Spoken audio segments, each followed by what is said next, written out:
साधु साधु साधु। नमो तस् भगवतो अरहतो सम्मा संबुद्दस्स। नमो तस् भगवतो अरहतो सम्मा संबुद्दस्स। नमो तस् भगवतो अरहतो सम्मा संबुद्दस्स। साधु साधु साधु। पूजनीय कल्याण मित्र, हमारे गुरु भंते जी के चरणों में हमारा प्रणाम है। साधु साधु साधु। श्रद्धावान उपासक उपासिकागण, हम लोग प्रातः में अभ्यास कर रहे हैं खंड संयुक्त का। जिस खंड संयुक्त में आज हम लोग प्रथम वर्ग जो है उस वर्ग का तीसरा सूत्र हालिदिकानि सूत्र का अभ्यास करेंगे। इस हालिदिकानि सूत्र में हमने दो दो भाग अभी तक संपूर्ण किए हैं। आज उसका तीसरा भाग।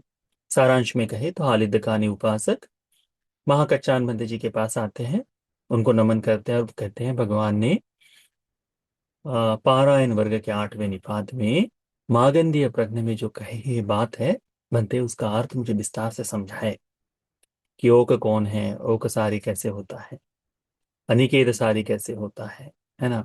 कैसे कोई मुनि ये गांव में सभी चीजों से संपूर्णता विरक्त होते हुए, काम गुणों से संपूर्णता विरक्त होते हुए वैसे कौन व्यक्ति है करके उसके बारे में उन्होंने जो बताया है उसका संक्षिप्त में बताया का अर्थ विस्तारित करो।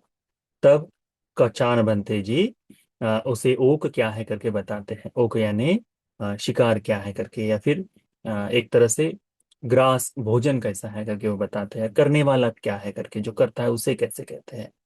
तो रूप धातु यह शिकार हो गया। रूप धातु को तृष्णा से धारण करने वाला है ना, उसके प्रति जो राग है विनि उसका बंधन जो है उसे ओकसारी कहते हैं। उसका वो जाल कहते हैं, उसे फंसाया हुआ कहते हैं। इस प्रकार से आ, अनोकसारी कौन है, जिसने इस रूप के प्रति छंद राग जो है, नंदी है, तन्ना है, उसके उत्पत्ति के लिए जो जो बंधन बांधे हैं चित्त के, इन सभी चित्त के बंधनों को पूर्णतः मूलतः समाप्त कर दिया है, संपूर्ण खत्म कर दिया है। ताड़ के वृक्ष की तरह जैसे ऊपर से काट देने पर समाप्त हो जाए उस तरह से कर दिया है। ऐसे भी तथागत है, इसलिए तथागत को अनोकसारी कहते हैं करके उन्होंने बताया। तो पंच उपादान स्कंद के लिए वह। फिर उसके बाद में हमने अभ्यास किए थे कि निकेत सारी क्या है, यानी घर में निवास करने वाला कौन है करके। तो उसमें कहा है रूप निमित्त। हमने कल का अभ्यास किया था कि निकेत सारी कौन होता है करके। निकेत सारी का मतलब होता है ये जो रूप का निमित्त है, इस रूप निमित्त को पकड़कर जो बंधन बांध लेता है, यानी निवास करा देता है, निवास बना देता है, उसे कहते हैं निकेत सारी। तो इस रूप के निमित्त का घर जहां हो, जहां वो रहता है, जहां बैठता है, उसे कहते हैं निकेत सारे। इसी प्रकार से रूप हो गया शब्द का निमित्त, गंध निमित्त, रस निमित्त, पोट्ठब्ब निमित्त और धम्म निमित्त। इन सभी चीजों को निवासित करना जो है उसे कहते हैं निकेत सारे, है ना। तो हम हमारे मन में रूप शब्द गंध रस स्पर्श, है ना, और धम्म यानी हमारे जो विचार है, इन सभी को एक जगह निवास कराते हैं। हम हमारा कैसा भाव होता है, उसने मुझे ये कहा, उसने मुझे ऐसा किया, उसने मुझे मेरे बारे में ऐसा कहा। ये सब जो कही हुई बातें हैं इनको क्या कर दिया हमने, हमारे घर में जगह दे दी, उसको निवासित कर दिया, उसको स्थापित कर दिए हैं। मेरा स्पर्श ऐसा है, मुझे ऐसा स्पर्श चाहिए, इस तरह का स्पर्श हो। मेरा स्वाद ऐसा होना चाहिए, इस तरह का स्वाद मुझे आना चाहिए करके जो कहना है, इसे कहते हैं निकेत सारे, यानी घर में उसे बिठा देना। यहां तक हमने कल अभ्यास में लाए थे। आज हम इसके आगे अभ्यास करेंगे। कथंच भिक्खवे अनिकेत सारी होती। ये जो निवास से परे हो जाना जो है, जिसका जिसमें जगह न दी हो, ऐसा कैसे हो सकता है। तो रूप निमित्त निकेत विसार विनिबंधा खो गहपति तथागतस पहिना होती। यह जो रूप का निमित्त है, इस निमित्त को जगह देखने का बंधन जो है, यानी बांधे रखने का भाव है। हम किसी व्यक्ति को देखे, किसी रूप को देखे, उस रूप की छाया को, उस रूप के निमित्त को अपने मन में बिठा देते हैं, जगह देते हैं, और उसके प्रति हमारे मन में बड़ा ही भाव जागता है। वो रूप घर में बंद कर रह जाता है। हम अपनी स्मृति से भी उस रूप के बारे में सोच सकते हैं कि मैंने उसे इस तरह से देखा, मैंने इस रूप को ऐसा देखा करके, तो अपने मन में जगह दे दी है। भगवान के भद्दे जी उत्तर देते हैं कि कहते हैं, ये जो रूप निमित्त का निवास है, इस रूप निमित्त को बांध के जो भीतर रखना है, गहपति तथागत पहिना, तथागत का ये रूप निमित्त निवास पूर्णतः नष्ट हो चुका है। उच्छिन्न मूला, जड़ से उखाड़ कर फेंक दिया गया है। तालवत्तु कथा, ताड़ के वृक्ष की तरह हो गया है। ये ये तालवत्तु कथा, ये कहीं और आपको उदाहरण में नहीं मिलेगा।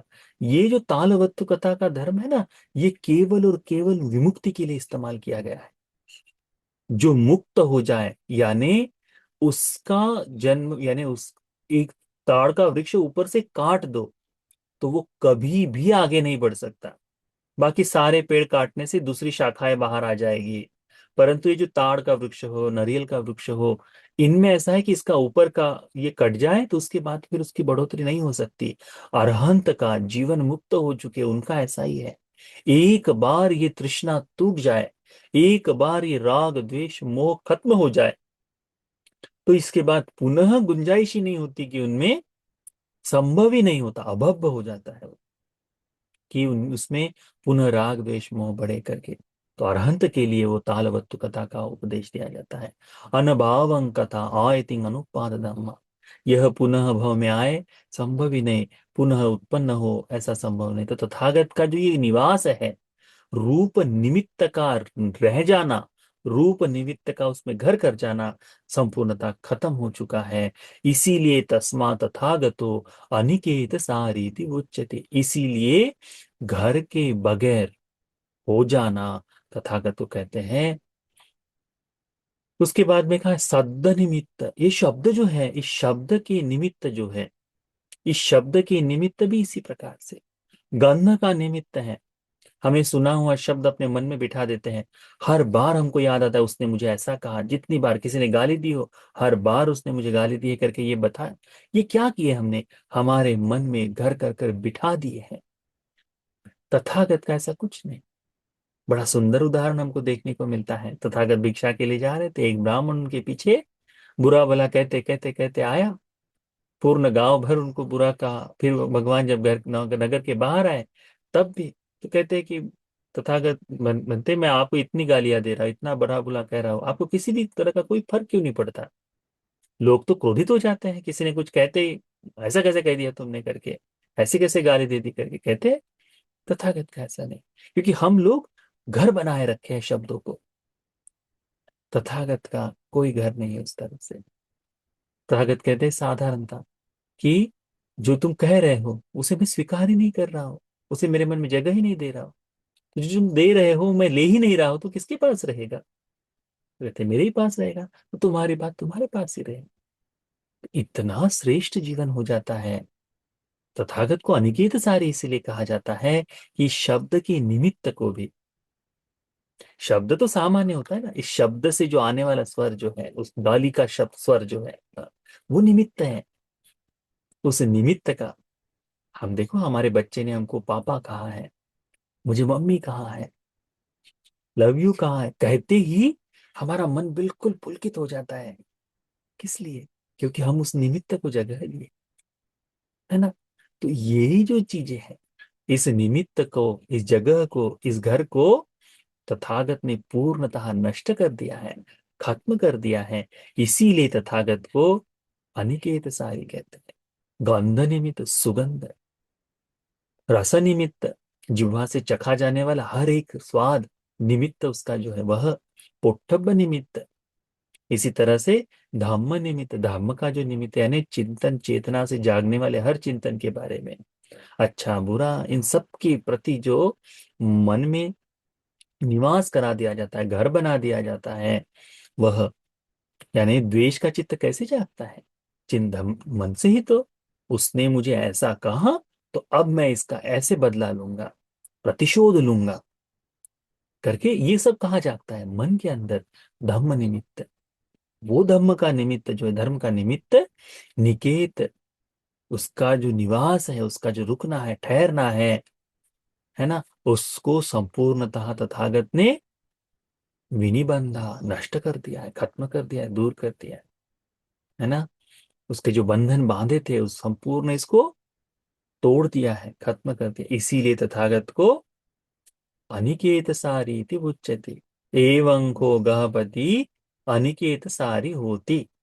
तो पहले क्या कहा है, पहली गाथा का अर्थ यहाँ खत्म होता है। ओकं पहाय अनिकेत सारी, जो गाथा कही थी उसमें ओकं पहाय यानी ओक को दूर कर कर, अनिकेत सारी घर गृहस्थी यानी उस जगह को, उनके निवास को भी संपूर्णतः खत्म कर देते हैं करके तथागत इस तरह से उसमें बताया है।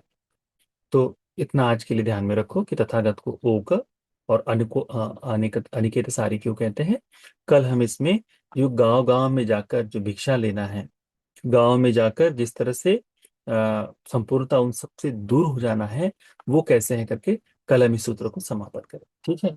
तो यह सूत्र का एक छोटा सा भाग, यह सूत्र का भाग हम सभी को तथागत के अनिकेत सारी होने भाव को समझने के लिए, भगवान ने जो परिशुद्ध रूप से इस संपूर्ण क्लेश बंधनों को दूर कर दिया है, इस भाव को समझकर तथागत के प्रति अचल ऐसी श्रद्धा जगाने के लिए हमें भी भगवान बुद्ध जी के प्रति श्रद्धा से होकर धर्म के अनुसार जीवन जीने के लिए ये सारा पुण्य उपकारी हो जाए करके अनुमोदन। साधु साधु साधु।